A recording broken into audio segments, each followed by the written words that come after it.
It's been a while since I've reviewed any of the Mission Impossible films, so I am going to continue that tradition by reviewing Mission Impossible 2. So let's just cut to the chase and talk about Mission Impossible 2.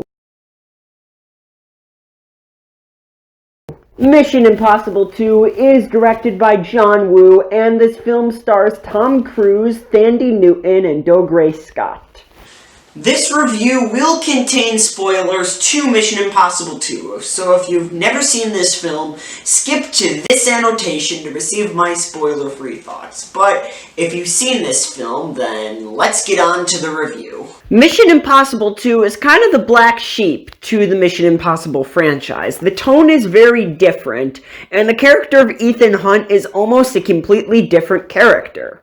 In this film, the characterization of Ethan Hunt is very different. In the first Mission Impossible film, Ethan Hunt is a mission-first type character. The mission is always his number one priority. But in this film, he is reduced to a cheap 007 knockoff. I mean, Tom Cruise doesn't give a bad performance in this film. I just can't get over the fact that Ethan Hunt is really out of character in this film. The first Mission Impossible film was a high-octane spy thriller, and this film was reduced to a very forgettable action film, and because of that, this film is easily the weakest entry in the Mission Impossible franchise. I understand John Woo tried to do something different here, but what ended up coming out was a product that just didn't feel like Mission Impossible. This film is perfectly watchable, but the problem is that it's nothing more than that. I mean, you don't really care about any of the side characters in this film, and the plot is really nothing to write home about. I mean, I already forgot about some of the side characters and even the plot details hours after I watched this film. For example, when the love interest, played by Thandie Newton, injects the bioweapon into herself, I could care less. Yes, it's a very well acted scene, but I didn't care if she died or not.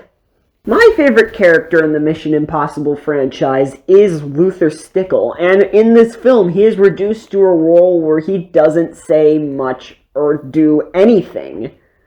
That is such a disappointment, because Luther Stickle is such an entertaining presence in all of the other Mission Impossible films, but I would be perfectly content if he was reduced to a minor role and there were other interesting characters to take his place, but that is not the case in this film. My biggest problem with Mission Impossible 2 is that this film is just forgettable. I mean, after I watched this film, I almost forgot that I watched it, and that's why this review took so long to make. And then once I realized that I did watch it, I was already working on reviews for better movies.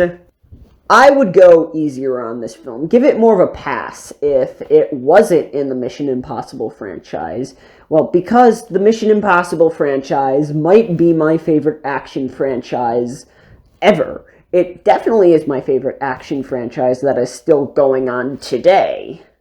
I mean, this film pales in comparison to the rest of the entries in the Mission Impossible franchise. This film is a perfect example of a Netflix movie. I did not coin this term.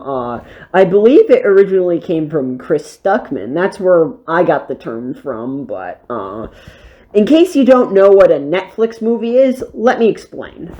A Netflix movie is a type of movie that you watch while you're occupied by something else. Like, let's say you have friends over, or you're doing work on the computer, and you have this movie on as background noise.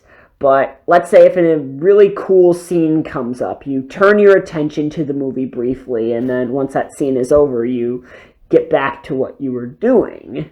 All of the other films in the Mission Impossible franchise, like 1, 3, Ghost Protocol, Rogue Nation, and Fallout, those movies are not Netflix movies. If they are on, I will give 100% of my attention to them. You might be thinking that I absolutely despise this film, but I actually don't. I think that this is a perfectly watchable film, but it's just not very memorable. There actually are some scenes in this film that are memorable, and that's because of the breathtaking stunt work by Tom Cruise. Whether it be the breathtaking rock climbing scene, or the scene where Tom Cruise literally had a knife millimeters away from his eye. This might just be the most death-defying stunt that Tom Cruise has ever done in his career. If the slightest thing went wrong, that knife would have gone straight into Cruise's eye. Because of that, that is why Tom Cruise is one of my favorite actors. He is willing to go to extreme lengths. He's willing to put his life on the line to make his movies seem as genuine as possible. I mean, say what you want to say about Tom Cruise, but that is extremely admirable. To end on a positive note, the final action set piece in this film is really suspenseful and actually kind of memorable, unlike the rest of this film.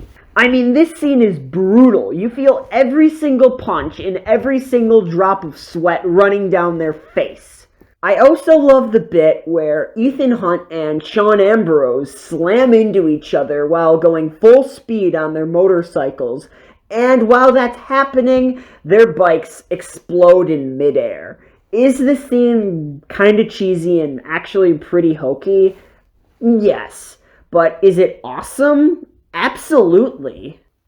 Mission Impossible 2 overall is a pretty forgettable movie, and it has a few action sequences that saved this movie from being terrible, and because of that, Mission Impossible 2 gets a C-. I hope you enjoyed my review of Mission Impossible 2. If you did, consider hitting the like button, and if you want more content like this, consider hitting the subscribe button and ring the bell notification so you can be notified every time I upload a video. And shout out to Del Gribble and Natalie Portman. Thanks for watching.